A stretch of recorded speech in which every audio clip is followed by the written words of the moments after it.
Hello everyone, welcome to లిక్వికా classes. ఈ వీడియోలో మనం వరల్డ్ వైల్డ్ లైఫ్ డే గురించి కొన్ని ఇంపార్టెంట్ ఎంసీక్యూస్ చూద్దాము. మనం ఎప్పుడైనా సరే కరెంట్ అఫైర్స్ ని స్టాటిక్ తో లింక్ చేసుకొని చదవాలి కదా. So world wild life day అనేది రీసెంట్ గా సెలబ్రేట్ చేశారు. సో ఇది కరెంట్ అఫైర్, దీనికి లింక్ చేసుకొని మనం స్టాటిక్ పార్ట్ కూడా నేర్చుకోవాలి. ఫర్ ఎగ్జాంపుల్, ఇప్పుడు వరల్డ్ వైల్డ్ లైఫ్ డే అనేది న్యూస్ లో ఉంది, అంటే కరెంట్ అఫైర్ అది. దానికి సంబంధించి స్టాటిక్ పార్ట్ మొత్తం పూర్తి వివరాలు తెలుసుకోవాలి. ఫర్ ఎగ్జాంపుల్, అసలు ఈ వరల్డ్ వైల్డ్ లైఫ్ డే అంటే ఏంటి, ఏ రోజున దీన్ని సెలబ్రేట్ చేస్తారు, ఏ సంస్థ దీన్ని ప్రకటించింది, ఏ ఇయర్ నుంచి సెలబ్రేట్ చేస్తున్నారు, దీనికి సంబంధించి ఏమైనా చట్టాలు ఉన్నాయా, ఇవన్నీ స్టాటిక్ పార్ట్ కిందకి వస్తాయి. కరెంట్ అఫైర్ కింద 2026 లో ఈ వరల్డ్ వైల్డ్ లైఫ్ డే యొక్క థీమ్ ఏంటో తెలుసుకోవాలి. సో ఇవన్నీ ఈ వీడియోలో కవర్ అవుతాయి. ఫస్ట్ క్వశ్చన్ వచ్చేసి, world wild life day is observed on which date every year? ప్రపంచ వన్యప్రాణుల దినోత్సవాన్ని ప్రతి సంవత్సరం ఏ రోజున జరుపుకుంటారు? ఆన్సర్ ఆప్షన్ సి, మార్చి 3. వన్యప్రాణులు మరియు మొక్కలను రక్షించడం గురించి అవగాహన కల్పించడానికి ప్రతి సంవత్సరం ప్రపంచ వన్యప్రాణుల దినోత్సవాన్ని మార్చి 3వ తేదీన జరుపుకుంటారు. Second question, which organisation declared March 3 as world wild life day? మార్చి 3ను ప్రపంచ వన్యప్రాణుల దినోత్సవంగా ప్రకటించిన సంస్థ ఏది?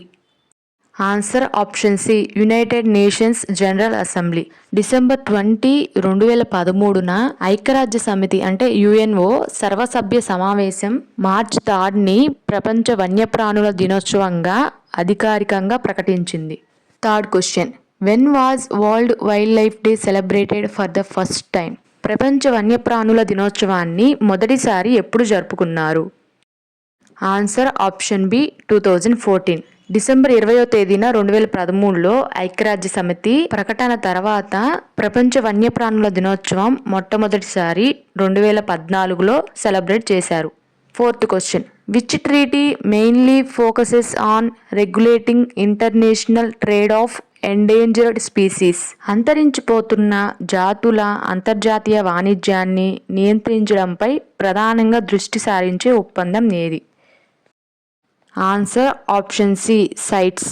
ముందుగా ఈ సైట్స్ అబ్రివేషన్ ఏంటంటే convention on international trade in endangered species of wild fauna and flora. అంటే అంతరించిపోతున్న జంతుజాలం మరియు వృక్షజాతులలో అంతర్జాతీయ వాణిజ్యంపై సమావేశం.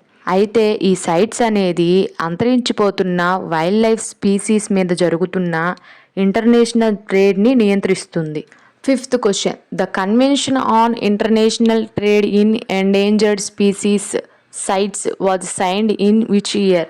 అంతరించిపోతున్న జాతుల అంతర్జాతీయ వాణిజ్యంపై సమావేశం సైట్స్ ఏ సంవత్సరంలో సంతకం చేయబడింది? Answer option B, 1973. అసలు ఈ సైట్స్ అంటే ఏంటో ఇందాకే చెప్పుకున్నాం కదా. అయితే ఈ వైల్డ్ లైఫ్ పై జరుగుతున్న ఇంటర్నేషనల్ ట్రేడ్ ని నియంత్రించడానికి ఈ సైట్స్ పై మార్చి 3, 1973న సైన్ చేయబడింది. Sixth question, what is the theme of world wild life day 2026? 2026లో మార్చి 3న world wild life day celebrate చేసుకున్నారు కదా. అయితే వరల్డ్ వైల్డ్ లైఫ్ డే 2026 యొక్క థీమ్ ఏంటి అని క్వశ్చన్ అన్నమాట. Answer option D, medicinal and aromatic plants conserving health, heritage and livelihoods. ఔషధ మరియు సుగంధ ద్రవ్యాలు మొక్కలు ఆరోగ్యం, వారసత్వం మరియు జీవనోపాధిని కాపాడడం. మీరు థీమ్ని ఇంగ్లీష్లోనే గుర్తుపెట్టుకోవడానికి ట్రై చేయండి. అయితే 2026 ఈ థీమ్ అనేది ఆరోగ్యం, సంస్కృతి మరియు లైవ్లీహుడ్కి ఔషధ మరియు సుగంధ మొక్కల ప్రాముఖ్యతపై దృష్టి సారిస్తుందన్నమాట. సో ఇవి వరల్డ్ వైల్డ్ లైఫ్ డే గురించి కొన్ని ఇంపార్టెంట్ పాయింట్స్. ఈ వీడియో మీకు నచ్చితే please like, share and comment చేయండి. మీకు ఒక question, Indian government wildlife protection యాక్ట్ని ఏ సంవత్సరంలో చేసిందో కామెంట్ చేయండి.